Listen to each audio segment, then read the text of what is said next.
Well, first of all, with regard to the issue of prayer on the Temple Mount, at least in my own opinion, I'm not convinced of the inherent and obvious justice of the status quo whereby Jews are prevented from praying in the holiest site. That's to say, if somebody wishes to say that's obviously just and right, I'm not convinced. Having said that, it should be noted that Netanyahu has made absolutely clear that there is no intention whatsoever of changing the status quo of the Temple Mount. And the status quo has not changed, and the status quo will not change.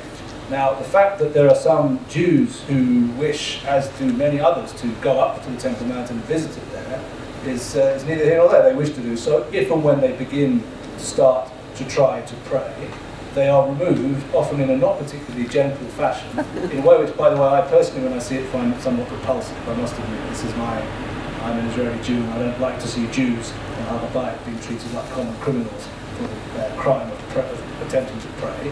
But the factual matter of the situation is the status quo has not been altered on the Temple Mount. When Jews try to pray there, Jews are stopped from doing so, and Jews are removed.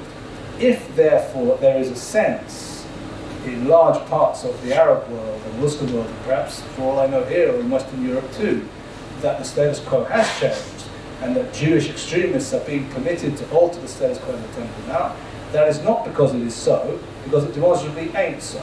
It's because somebody apparently has an interest in pretending that it is so, in order to incite the masses of the Muslim world and of the Arab world against Israel.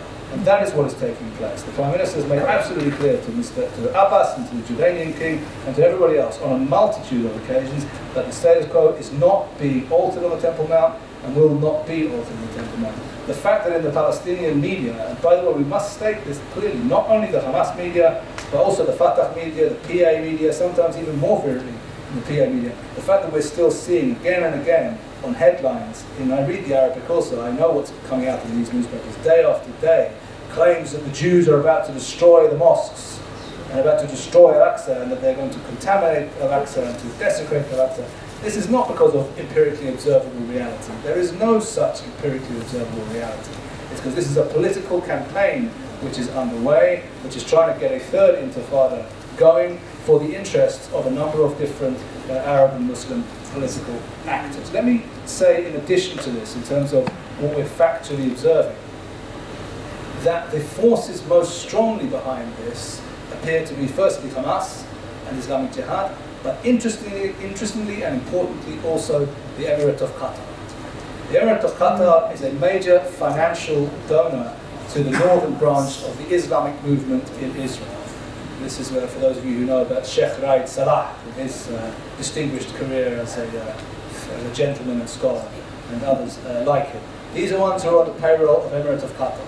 So Qatar is keen to get this thing going. Hamas are keen to get it going.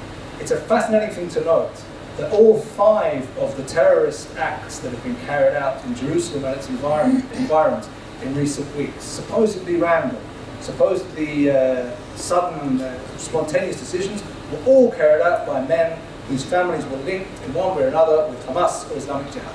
These were not simply men who got up one day and decided to go and kill Jews. They were doing so, at the very least, as a result of incitement coming out of their political organizations, their media, and their leaders. So we are in the midst of something's happening here. Yeah? Something's going on here.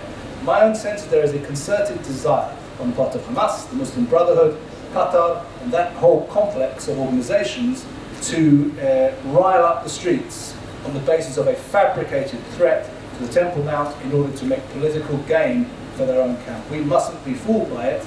We must do everything possible to nip it at the bud, so to speak, and to stop it from getting any more serious.